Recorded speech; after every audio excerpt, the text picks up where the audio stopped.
Bonjour à tous, bienvenue dans un Histoire de Raoul un peu spécial. À l'adresse du 55 Faubourg Saint-Honoré, d'innombrables voitures se sont succédées.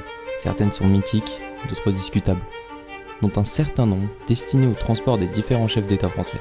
Pendant cette période des élections, on a décidé de retracer l'histoire des véhicules de nos chefs d'État depuis 1955.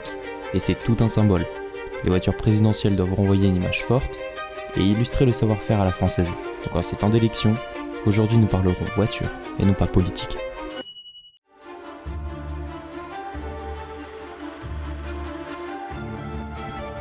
Je suis certaine que c'est l'automobile qui a une influence sur la mode. Il GTO è la macchina destinata per la particolare clientela. Le Mans est une course pleine d'aléas. I want to thank everybody who has been on my way or supporting me. Thank you very much.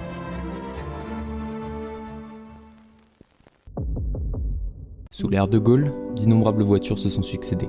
La première, la Citroën 15/6H limousine de Franet.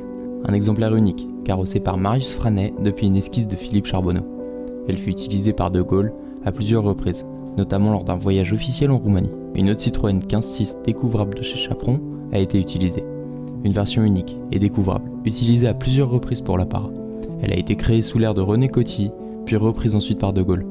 Une autre voiture a été mise en avant sous l'ère de Gaulle, la Citroën DS. C'était un modèle 4 portes découvrable qui a été impliqué dans l'attentat du Petit Clamart. Après l'attentat commis contre la personne du général de Gaulle, et dont la nouvelle avait stupéfié la France et le monde entier, M. Roger Frey, ministre de l'Intérieur, commentait l'événement devant la presse. La Porsche 356, ce sera ici le seul modèle non français. Ça a été la voiture personnelle de Pompidou qu'il utilisa fréquemment durant son quinquennat.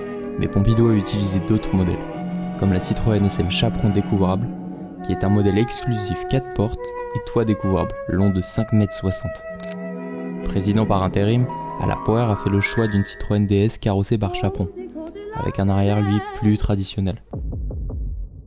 Valéry Giscard d'Estaing a utilisé plusieurs véhicules, notamment la Peugeot 604 qui était utilisée régulièrement, ainsi que la Renault 25 limousine.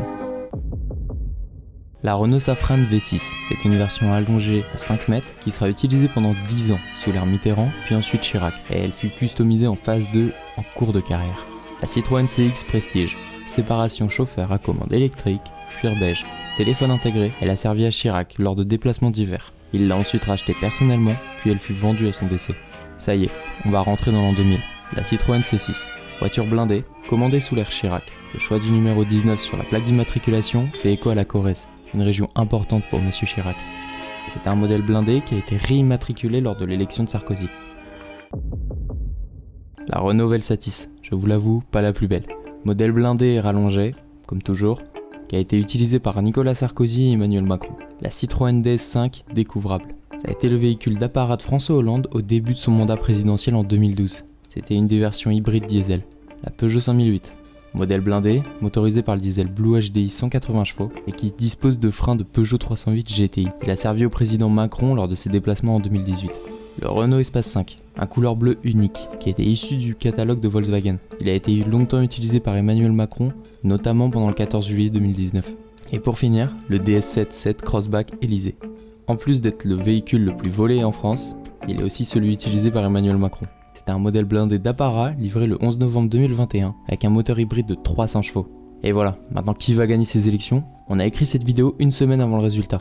Hâte de voir le futur véhicule de notre prochain président ou qui sait, présidente, ça pourrait bien être une Hypercar 9X8. En tout cas, si la vidéo vous a plu, n'hésitez pas à mettre un like, à vous abonner et à mettre la petite cloche. Et on se retrouve pour une prochaine vidéo. À bientôt.